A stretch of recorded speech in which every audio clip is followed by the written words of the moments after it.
श्रीराम रामेति रामेति रमे रामे मनोरमे सहस्रनाम तत्तुल्यं श्रीराम नाम वरानने।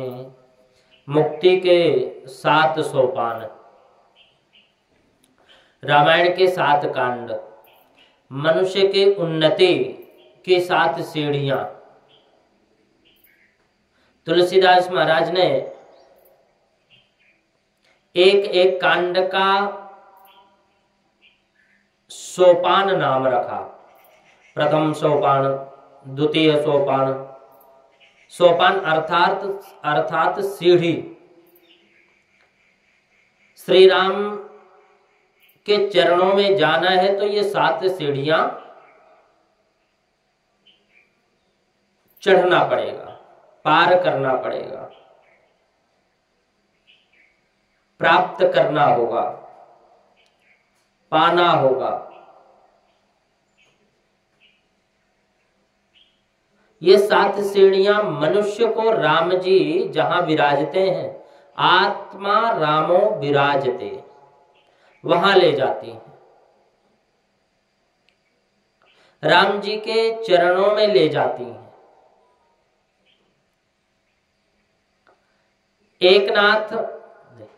एकनाथ महाराज ने कहा कि एक के पीछे एक कांड का नाम भी रहस्य है। रामायण के पहले कांड का नाम है बाल कांड। तुमको भक्ति में आगे बढ़ना हो तो तुम बालक जैसे बनो। जगत में तुम्हारा ज्ञान बढ़े, मान बढ़े, परमात्मा तुमको अतिशय धन दे, खूब सुखी रखे, तो भी मन से बालक बने रहो। जिसका मन बालक जैसा है उसकी भक्ति ही भगवान को प्रिय है। भक्ति भगवान को प्रिय है। बालक का मन निर्दोष होता है।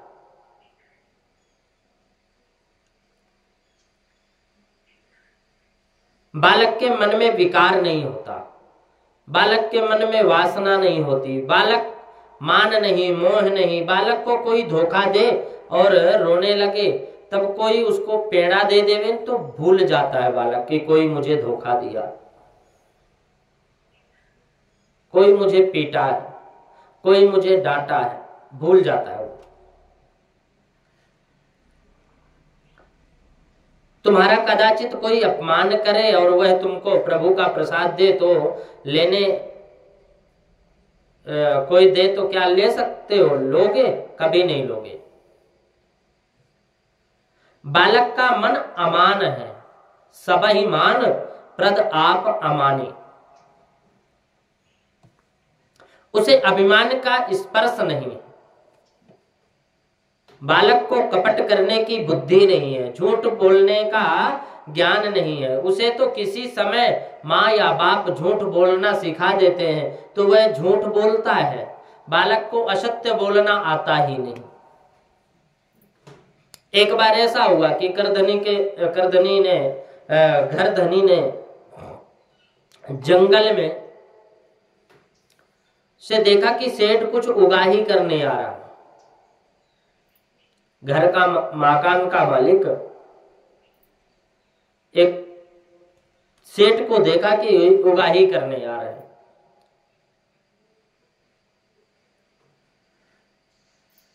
तो उसने 3 वर्ष के बालक उस घर में था, तो 3 वर्ष के बालक को बुलाया और बोला, बेटा वो सेठ आता है, उसे कहना कि मेरा बाप घर में नहीं है।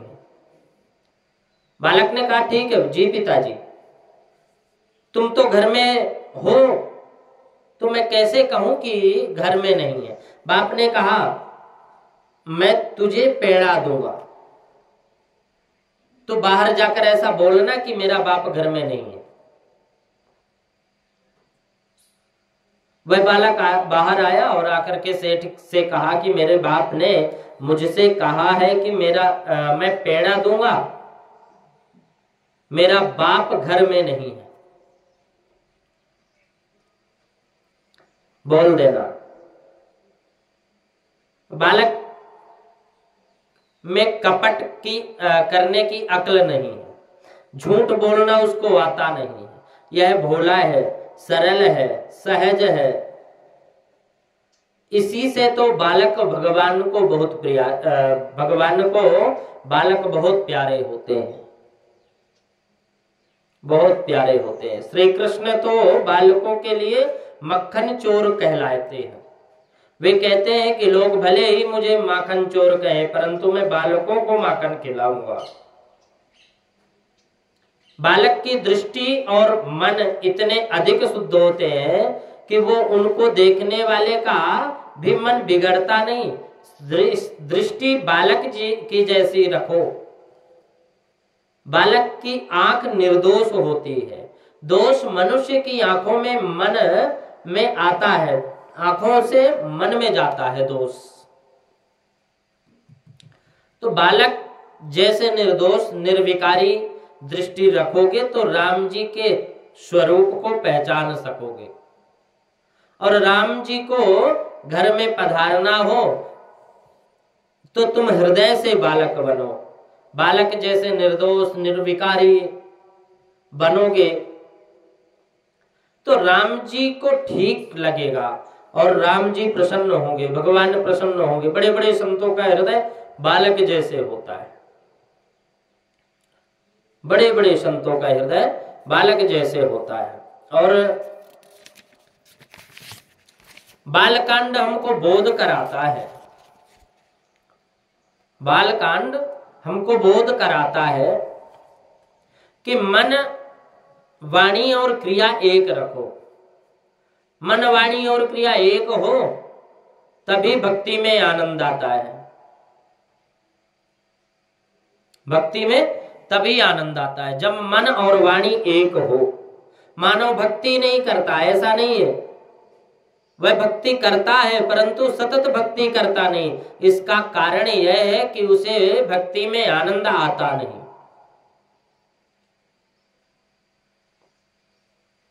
भक्ति में आनंद नहीं आता। मानव को भक्ति में आनंद आवे, वह भक्ति छोड़े ही नहीं। भक्ति में आनंद उसको आता है जिसके मन वाणी क्रिया एक होती है। मन में जो है वही वाणी से बोल दे, वैसा आचरण रखो, वैसी क्रिया रखो। मनुष्य में मिठास रखता है, मनुष्य वाणी में मिठास रखता परंतु मन में मिठास नहीं रखते आजकल के। इसके मन में तो एक अनेक बार कड़वाहट होती है, पाप होता है, परंतु मन का पाप वह छिपाता है, वह बोलता है। कुछ बोलना चाहता है लेकिन बुलरता कुछ और है, बोल कुछ और देता है। कभी कभी ऐसा होता है कि कोई सामने वाला कुछ बोलने वाला रहता है और बुलर और कुछ जाता, बोल देता और कुछ। तो एक ही भाव जैसे अंदर है, जैसा मन में कोई बात चल रही है वही वाणी से भी बोलना चाहिए। बालकांड कहता है कि तुम बालक जैसे बनो। बालक का मन वाणी और क्रिया एक होती है। बालक में छल कपट नहीं होता। बालक निर्भिमानी होता है, बिना अभिमान का होता है। तुम्हारा ज्ञान बढ़े परंतु सावधान रहना, ज्ञान का अभिमान तुमको स्पर्श ना करे। इस जीव के पास अभिमान करने जैसा कुछ भी तो नहीं है, फिर भी मनुष्य अभिमान करता है। सब्र छोड़ना सहज है परंतु अहम छोड़ना, अभिमान छोड़ना, अहंकार छोड़ना बहुत कठिन है। ज्ञानीपन रखकर भक्ति करोगे तो भक्ति हो नहीं सकती। भगवान के पास बालक की तरह अज्ञानी बनकर जाओ। अज्ञानी बालक के माता पिता उसका बहुत ख्याल रखते हैं, और पढ़े लिखे बालक की चिंता माता पिता उतनी नहीं करते। यह कुछ तोड़ फोड़ देगा, इस बात की ओर से उनको निश्चिंतता होती है। जो मूर्ख है, अज्ञानी है, उनकी चिंता माँ बाप को होती है। परमात्मा के पास अज्ञानी बनकर जाओ। ज्ञान ठीक है, परंतु ज्ञान का अभिमान पतन कराता है। इसलिए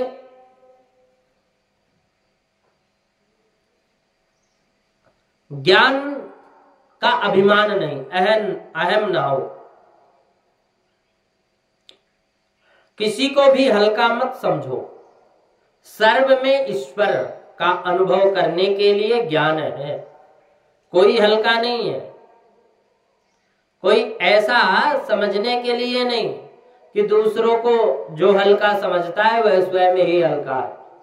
बालकांड ज्ञान कराता है